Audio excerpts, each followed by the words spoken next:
Good morning, students. Welcome to all of you in ABN School online classes. Students, last time we study about the return to scale.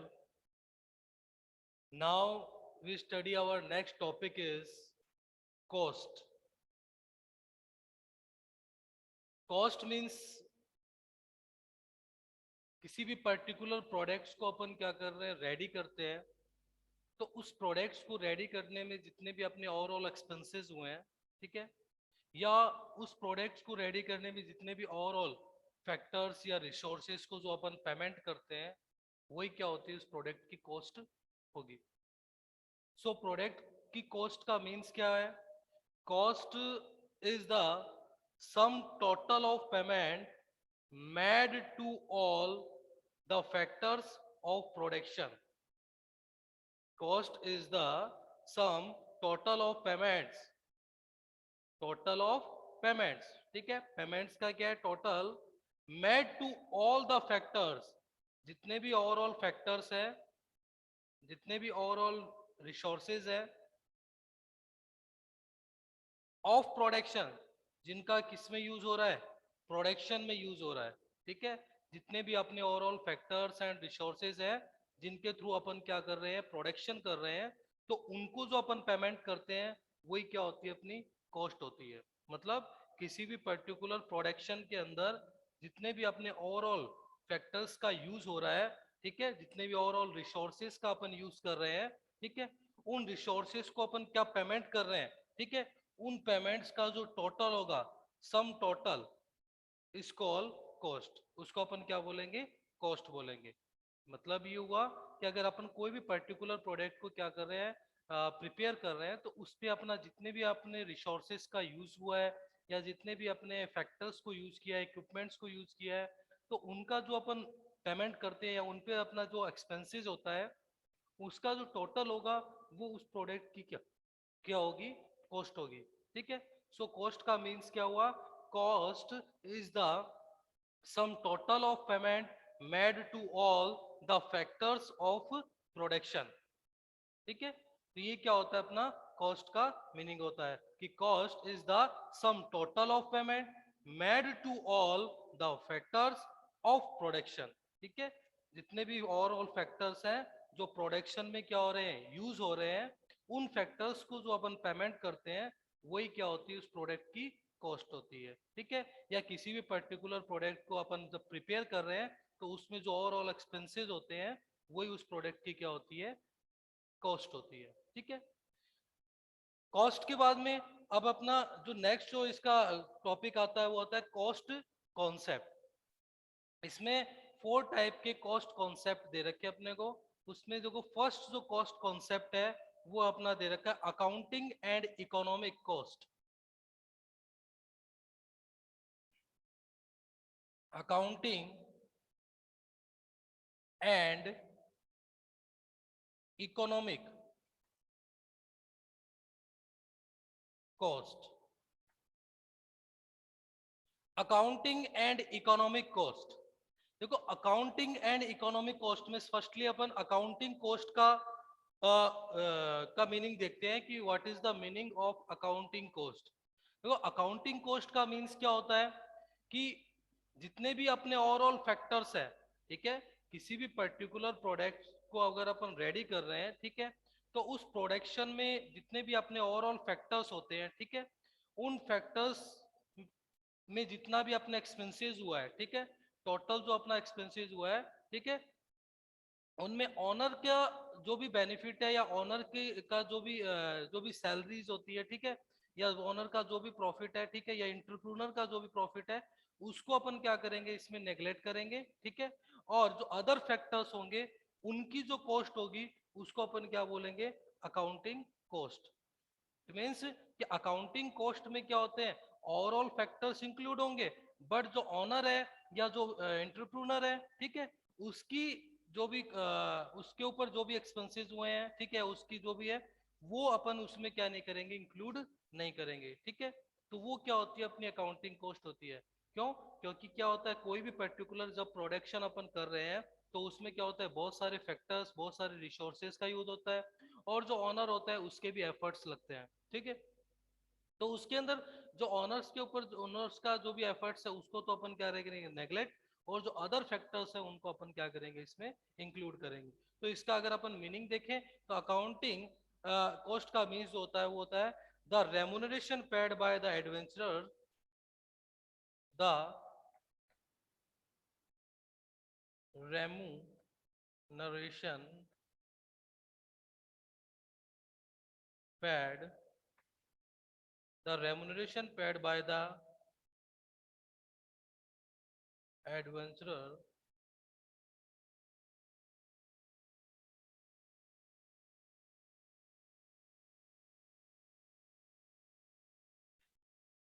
the remuneration paid by the adventurer to other means of production, to other mean means of production, to other means of production other than himself, other than himself, is called accounting cost. The remuneration paid by the adventurer to other means मतलब other resources या other factors, ठीक है, उनको अपन जो क्या कर रहे हैं, जो रेमुनरेशन का पेमेंट कर रहे हैं, ठीक है, अदर देन हिमसेल्फ, मतलब उस ऑनर को छोड़कर या उस जो इंटरप्रूनर है उसको अगर अपन छोड़कर जितने भी अदर मींस, जितने भी अदर जो फैक्टर्स हैं, उन फैक्टर्स को जो अपन रेमुनरेशन का पेमेंट कर रहे हैं, तो वही अपनी क्या होगी, अकाउंटिंग कॉस्ट होगी। So accounting cost means the remuneration paid by the adventurer to other means of production other than himself, ठीक है। तो वो क्या होगा, अपना अकाउंटिंग कॉस्ट होगी भी, ठीक है। तो अकाउंटिंग कॉस्ट का मीन्स हो गया the remuneration paid by the adventurer to other means of production other than himself, ठीक है।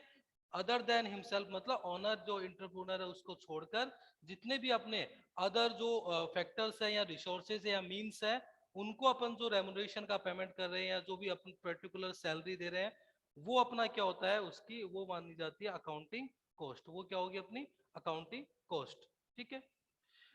फिर आता है अपना इकोनॉमिक कॉस्ट। इकोनॉमिक कॉस्ट क्या होता है, अभी देखो,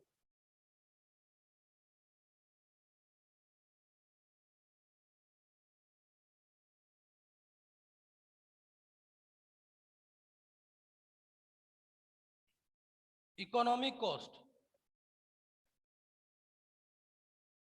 कॉस्ट, इकोनॉमिक कॉस्ट, देखो इकोनॉमिक कॉस्ट में क्या होता है, इसके अंदर अकाउंटिंग कॉस्ट तो इंक्लूड होती है, प्लस जो ऑनर है उसकी उसके जो भी कॉस्ट है या उसके भी जो भी एक्सपेंसेस है उसको भी अपन इसमें क्या करेंगे, इंक्लूड करेंगे, ठीक है। सो इसका मीनिंग क्या होगा, in addition to accounting cost, in addition, in addition to accounting cost,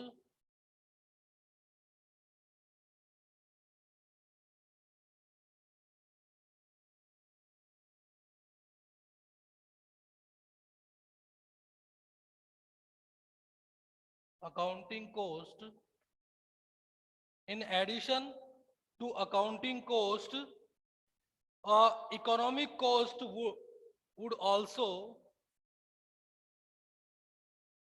economic cost would also, economic cost would also include the adventurer's return, include the adventurer's return, ठीक है। In addition to accounting cost and economic cost would also include the adventurer return, ठीक है। जिसमें क्या होगी, accounting cost और adventurous return, उन दोनों को अपन क्या कर रहे हो, इंक्लूड कर रहे हैं। सो उसको अपन क्या बोलेंगे, economic cost. So economic cost means in addition to accounting cost, economic cost would also include the adventure return is called the economic cost, उसको अपन क्या बोलेंगे, इकोनॉमिक कॉस्ट बोलेंगे, ठीक है। तो इकोनॉमिक कॉस्ट का मीन्स ये होगा कि in addition to accounting cost, economic cost would also include the adventurous return, ठीक है। Accounting cost plus economic cost में क्या होता है, economic cost would also include the adventurous return, ठीक है। Is called economic cost. Second concept है अपना, सेकंड कॉस्ट कॉन्सेप्ट है, सेकंड कॉस्ट कॉन्सेप्ट है अपना monetary and opportunity cost.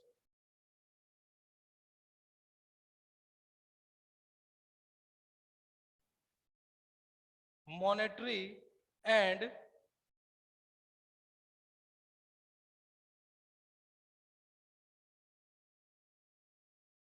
And opportunity cost.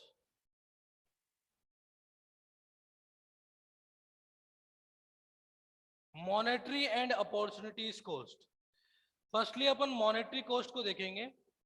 Cost is the sum of the payment made by the all the factors, मतलब कोई भी particular, अगर अपन कोई भी पर्टिकुलर प्रोडक्शन कर रहे हैं तो उस प्रोडक्शन में जितने भी अपने ओवरऑल फैक्टर्स का यूज हुआ है, उन फैक्टर्स को जो अपन पेमेंट करते हैं वही क्या होती है, अपनी मॉनेटरी कॉस्ट होगी, ठीक है। मॉनेटरी कॉस्ट का मींस किसी भी पर्टिकुलर प्रोडक्शन में जितने भी अपने ओवरऑल फैक्टर्स का यूज हुआ है, ओवरऑल रिसोर्सेज का जो अपन ने यूज किया है, उन ओवरऑल रिसोर्सेज को जो अपन पेमेंट करेंगे वही उसकी क्या होगी, फैक्टर सॉरी मॉनेटरी कॉस्ट होगी। So monetary cost means the monetary cost is the sum of the payment, monetary cost is the sum of the payments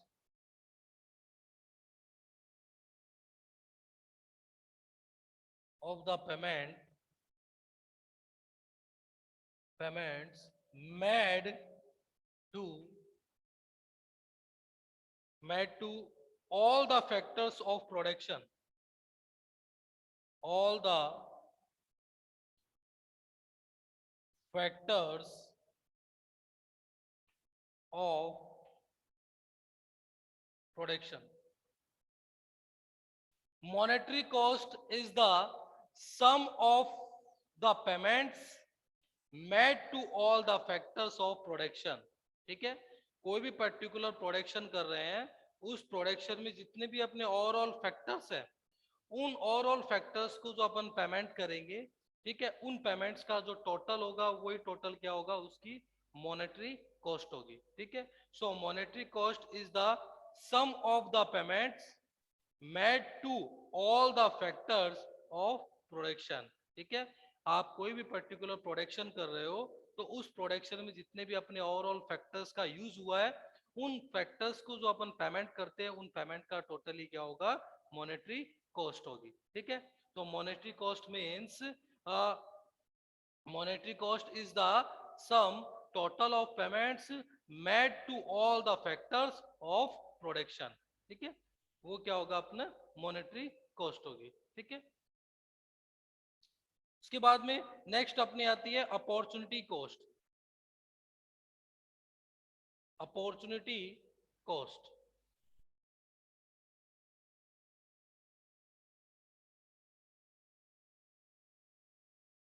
opportunity cost का मीन्स क्या होगा, the option that we have given up, the option, opportunity cost means the option, the option that we have, that we have given up is called opportunity cost. The option that we have given up, मतलब opportunity cost को आपने already भी study किया है जब अपन ने PPC curve को study किया था, प्रोडक्शन पॉसिबिलिटी कर्व या प्रोडक्शन पॉसिबिलिटी फ्रंटायर, तो उसमें अपॉर्चुनिटी कॉस्ट थी। अपॉर्चुनिटी कॉस्ट का मींस क्या होता है भाई, कि अगर आप कोई फर्स्ट जैसे सपोज दैट उसमें अपन ने एग्जांपल लिया था कि क्लॉथ का एंड वीट का,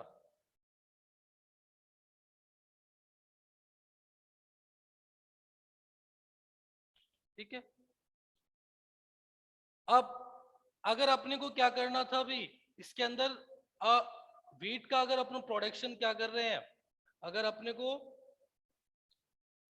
वीट है, वीट और क्लॉथ्स में से अपने को क्या करना है भाई, अगर अपन क्लॉथ्स का प्रोडक्शन इंप्रूव कर रहे हैं तो वीट में अपन जो क्या करेंगे, वीट की जो क्वांटिटी अपन डाउन करेंगे, क्योंकि अपने पास में जो रिसोर्सेज होते हैं वो क्या होते हैं, लिमिटेड, ठीक है। तो वीट क्लॉथ का प्रोडक्शन इंप्रूव करने के लिए अपने को वीट में क्या करना होगा, वीट के इससे रिसोर्सेज को क्या करना होगा, हटाना होगा, और उस कंडीशन में वीट का जो प्रोडक्शन है वो क्या होगा, डाउन होगा, ठीक है। तो क्लॉथ को इंप्रूव करने के लिए वीट में जो डाउन हो रहा है वही उसकी क्या होगी, अपॉर्चुनिटी कॉस्ट होगी। मतलब the option that we have given up, मतलब किसी क्लॉथ के ऑप्शन को सेलेक्ट करने के लिए जिस ऑप्शन को आप क्या कर रहे हो, गिवन कर रहे हो, गिवन अप कर रहे हो, छोड़ रहे हो, उसको अपन क्या बोलेंगे, अपॉर्चुनिटी कॉस्ट बोलेंगे। So opportunity cost means the option that we have given up, जिस ऑप्शन को अपन क्या कर रहे हैं, गिवन अप कर रहे हैं, छोड़ रहे हैं, किसके लिए, फॉर ए पर्टिकुलर ऑप्शन, ठीक है। कोई भी पर्टिकुलर ऑप्शन के लिए आप अपने जो भी ऑलरेडी जो भी पर्टिकुलर प्रोडक्ट है उसकी आप यूनिट्स को क्या कर रहे हो, गिवन अप कर रहे हो, तो वही क्या होगी, उसकी अपॉर्चुनिटी कॉस्ट होगी, ठीक है। तो अपॉर्चुनिटी कॉस्ट का मीन्स क्या हुआ, कि अगर आप क्लॉथ में इंप्रूवमेंट कर रहे हो तो वीट में जो आप डाउन करो, जो वीट का जो प्रोडक्शन डाउन होगा वही उसकी क्या होगी, अपॉर्चुनिटी कॉस्ट होगी, ठीक है। So opportunity cost means the option that we have given up, ठीक है। वो क्या होगा अपना, the option that we have given up, ठीक है। जो ऑप्शन अपन क्या करेंगे, गिवन अप करेंगे किसी पर्टिकुलर प्रोडक्ट के लिए, ठीक है, तो वही उसकी क्या होगी, अपॉर्चुनिटी कॉस्ट होगी। मतलब अगर आपको क्लॉथ में इंप्रूवमेंट करना है, क्लॉथ के प्रोडक्शन को इंप्रूव करना है, तो आपको वीट को क्या करना होगा, डाउन करना होगा। तो वीट में जो डाउन होगा बाय स्टेप, वही उसकी क्या होगी, अपॉर्चुनिटी कॉस्ट होगी, ठीक है। क्योंकि एक ऑप्शन को सिलेक्ट करने के लिए सेकंड ऑप्शन में अपन जो क्या करते हैं, डिक्रीमेंट कर रहे हैं, या सेकंड ऑप्शन में जो अपन डाउन कर रहे हैं वही क्या होगी, उसकी अपॉर्चुनिटी कॉस्ट होगी, ठीक है। इसके बाद में जो अपना थर्ड कॉन्सेप्ट आता है वो है direct and indirect, direct and indirect cost. Third concept अपना direct and indirect cost. Direct and indirect cost, देखो डायरेक्ट एंड इनडायरेक्ट कॉस्ट का मतलब क्या होगा भाई, देखो डायरेक्ट एंड इनडायरेक्ट कॉस्ट का मतलब कि ऐसी कॉस्ट जो क्या हो भी, जितने भी अपने पर्टिकुलर कमोडिटीज हैं, पर्टिकुलर वर्क है, पर्टिकुलर जो भी अपने प्लांट है, प्रोसेस है, ठीक है, उन सबसे क्या हो भी एट्रीब्यूटेड हो, उन सबसे क्या हो कनेक्टेड हो, ठीक है, तो वो क्या होगी, अपनी डायरेक्ट कॉस्ट होगी, ठीक है। डायरेक्ट कॉस्ट क्या होती है, जितने भी अपने ओवरऑल कमोडिटीज है, वर्क है, प्रोसेस है, ठीक है, एंड प्लांट है, ठीक है, उनसे क्या हो भी एक तरह से एट्रीब्यूटेड हो, या उनसे क्या हो भी एक तरह से कनेक्टेड हो, तो वो क्या होगी, अपनी उसकी डायरेक्ट कॉस्ट होगी, ठीक है। So direct cost means cost that can be cost that can be attribute cost that can be attributed to a particular to a particular to a particular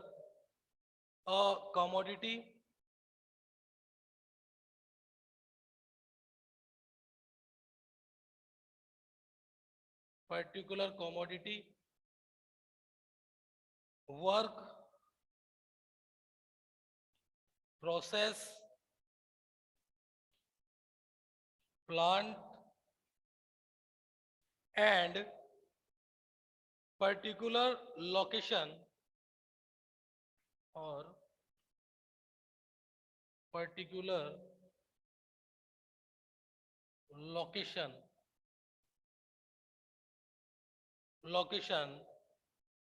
are called direct cost. उसको अपन क्या बोलेंगे? Direct cost बोलेंगे.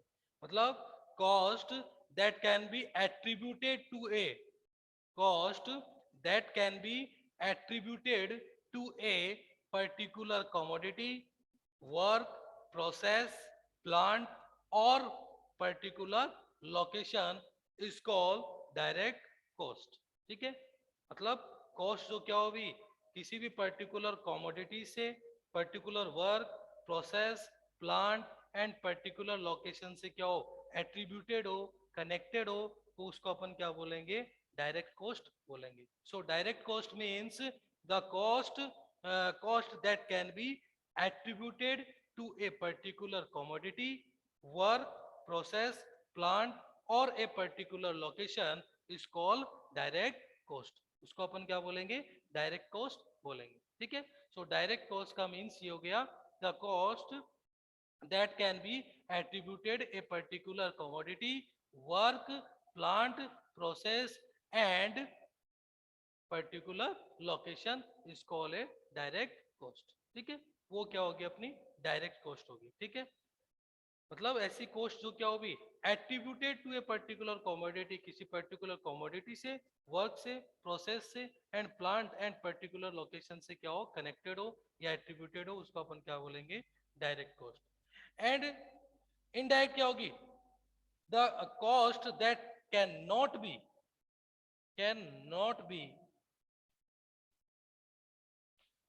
Indirect के लिए can not भी लग जाएगा यहाँ पे. The cost that can not be attributed a particular, ऐसी कॉस्ट जो क्या होगी? That can not be attributed a particular commodities, work, process, plant और ए पर्टिकुलर लोकेशन. ठीक है? ऐसी कॉस्ट जो क्या होगी? किसी भी पर्टिकुलर कमोडिटी से, वर्क से, process and plant and particular location से क्या होगी? एट्रीब्यूटेड नहीं हो, कैन नॉट बी एट्रीब्यूटेड. ठीक है? तो उसको अपन क्या बोलेंगे? इनडायरेक्ट. ठीक है? तो कैन बी एट्रीब्यूटेड तब तो क्या होगा? Direct text. And can not be attributed तब क्या होगा? Indirect text. ठीक, सॉरी, इनडायरेक्ट कॉस्ट. ठीक है? ये क्या होगी? अपनी direct cost and indirect cost होगी. अब फोर्थ जो अपना कॉन्सेप्ट आता है, कॉस्ट कॉन्सेप्ट, वो आती है अपनी fixed and variable cost. Fixed and variable cost, fourth concept जो है फिक्स्ड एंड वेरिएबल कॉस्ट. देखो फिक्स्ड एंड वेरिएबल कॉस्ट का मींस क्या है अभी? देखो फिक्स्ड कॉस्ट नाम से पता है, फिक्स्ड. अगर आप कोई भी पर्टिकुलर प्रोडक्शन कर रहे हो, ठीक है, आप कोई भी पर्टिकुलर यूनिट्स बना रहे हो या कोई पर्टिकुलर प्रोडक्शन कर रहे हो, ठीक है, तो अगर आप कोई पर्टिकुलर प्रोडक्शन करोगे तब भी क्या होगी? फिक्स्ड कॉस्ट आएगी. ठीक है? और अगर आप कोई पर्टिकुलर या अगर आप 0 यूनिट्स का प्रोडक्शन कर रहे हो, ठीक है, सपोज दैट आप 10 यूनिट्स का क्या कर रहे हो? प्रोडक्शन कर रहे हो, तो उस टाइम पे भी क्या होगी? फिक्स्ड कॉस्ट आएगी. और अगर आप 0 यूनिट का क्या कर रहे हो? प्रोडक्शन कर रहे हो, तब भी क्या होगी? फिक्स्ड कॉस्ट आएगी. ठीक है? तो फिक्स्ड कॉस्ट क्या होगी भी? यूनिट्स के अकॉर्डिंग क्या नहीं होगी? चेंज नहीं होगी. ठीक है? Fixed cost never change according to the units, ठीक है। जो फिक्स्ड कॉस्ट है वो यूनिट्स के अकॉर्डिंग क्या होगी, चेंज नहीं होगी, ठीक है। वो तो ऑलवेज क्या होगी, फिक्स होगी। चाहे आप 0 यूनिट बना रहे हो, चाहे आप कितनी भी 100 यूनिट बना रहे हो, 50 यूनिट बना रहे हो, ठीक है। फिक्स्ड कॉस्ट क्या होगी, फिक्स रहेगी, ठीक है। उसके ऊपर मतलब यूनिट्स के प्रोडक्शन का उसके ऊपर कोई भी पर्टिकुलर इफेक्ट नहीं होगा, ठीक है। आप 0 यूनिट बनाओगे तब भी आपकी फिक्स कॉस्ट आएगी। जैसे फॉर एग्जांपल ये कोई गोडाउन का रेंट है, ठीक है। तो गोडाउन का रेंट, अगर आप कोई प्रोडक्शन, आप उसमें अगर कोई भी प्रोडक्ट रखोगे, स्टोर करोगे, तो भी आपको रेंट देना होगा। और अगर आप उसमें कोई पर्टिकुलर प्रोडक्ट नहीं रखोगे तो भी आपको क्या करना होगा, उसका रेंट पेड करना होगा। सो वो कॉस्ट क्या होती है, ऑलवेज फिक्स होगी, ठीक है। तो फिक्स्ड कॉस्ट क्या होगी, जिसपे यूनिट्स प्रोडक्शन का कोई भी पर्टिकुलर इफेक्ट नहीं हो रहा हो, तो वो क्या होगी, अपनी फिक्स्ड कॉस्ट। फिक्स्ड कॉस्ट का मीन्स अगर अपन लिखें तो फिक्स्ड कॉस्ट का मीन क्या होगा, such cost which are not affected, such cost which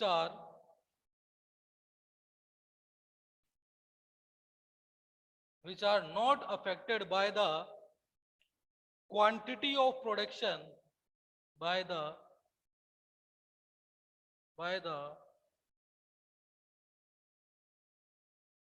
quantity of production. Such costs which are affected by the which are not affected by the which are not affected by the quantity of production। मतलब fix cost क्या होती है, जिसके ऊपर product की quantities का कोई भी पर्टिकुलर इफेक्ट नहीं होगा। अगर आप 0 क्वांटिटी बनाओगे, 0 यूनिट बनाओगे, तब भी फिक्स्ड कॉस्ट वही रहेगी, सेम रहेगी। और अगर आप 10 या 50 या 100 क्वांटिटीज बनाओगे तो उस कंडीशन में भी क्या होगा, फिक्स कॉस्ट क्या होगी, सेम होगी, ठीक है। तो उस फिक्स कॉस्ट पे क्या होगा, कोई भी पर्टिकुलर इफेक्ट नहीं होगा। So such cost which are not affected by the quantity of production, ऐसी कॉस्ट जिसके ऊपर क्या होता है, अभी क्वांटिटी ऑफ प्रोडक्शन का कोई भी इफेक्ट नहीं होता है, प्रोडक्शन की क्वांटिटीज का कोई भी इफेक्ट नहीं हो, तो उसको अपन क्या बोलेंगे, फिक्स्ड कॉस्ट बोलेंगे, ठीक है। So fixed cost means such cost which are not affected by the quantity of production is called fixed cost, उसको अपन फिक्स्ड कॉस्ट बोलेंगे, ठीक है। मतलब क्वांटिटी ऑफ प्रोडक्शन का जिसके ऊपर इफेक्ट नहीं होता है, वो क्या होती है, अपनी फिक्स्ड कॉस्ट होगी, ठीक है। वेरिएबल कॉस्ट क्या होती है, फिर आता है वेरिएबल कॉस्ट। वेरिएबल कॉस्ट के ऊपर क्या होता है, अभी ये क्वांटिटीज के अकॉर्डिंग क्या होती है, चेंज होती है, ठीक है। फिक्स कॉस्ट पे तो क्या होता है, क्वांटिटी का कोई भी पर्टिकुलर इफेक्ट नहीं होगा। बट इन वेरिएबल कॉस्ट में क्या होता है, variable cost change according to the quantities, ठीक है। वेरिएबल कॉस्ट क्या होगी, क्वांटिटीज के अकॉर्डिंग क्या होगी, चेंज होगी, ठीक है। जैसे अपन क्वांटिटीज को इंप्रूव करेंगे, वेरिएबल कॉस्ट भी क्या होगी, वैसे इंप्रूव होगी। अगर आप 0 क्वांटिटी बनाओगे तो आपकी वेरिएबल कॉस्ट भी क्या होगी, 0 होगी। अगर आप 1 2 3 4 5 10 जितनी भी आप क्वांटिटी बनाओगे, ठीक है, हर एक क्वांटिटीज के अकॉर्डिंग क्या होगी, वेरिएबल कॉस्ट भी इंप्रूव होगी, ठीक है। वेरिएबल कॉस्ट में भी क्या होगा, चेंजमेंट होगा, ठीक है। So variable cost change according to the quantity of production, ठीक है। वेरिएबल कॉस्ट जो होती है वो प्रोडक्ट की क्वांटिटीज के अकॉर्डिंग क्या होती है, चेंज होती है, ठीक है। तो इस call variable cost. Variable cost means variable cost change according to the quantity of production. Variable cost जो है वो प्रोडक्शन की क्वांटिटीज के अकॉर्डिंग क्या होगी, चेंज होगी, ठीक है। तो उसको अपन क्या बोलेंगे, वेरिएबल कॉस्ट बोलेंगे, ठीक है। तो ये क्या थे अपने, ये 4 कॉन्सेप्ट अपन ने क्या किए हैं, स्टडी किए हैं, अपने को 4 कॉन्सेप्ट दे रखे हैं, ठीक है। अब नेक्स्ट जो अपन कॉस्ट सर फंक्शंस है, यस बेटा। आपने टेस्ट नोटबुक चेक कर दी? हाँ हो गई बेटा। ओके।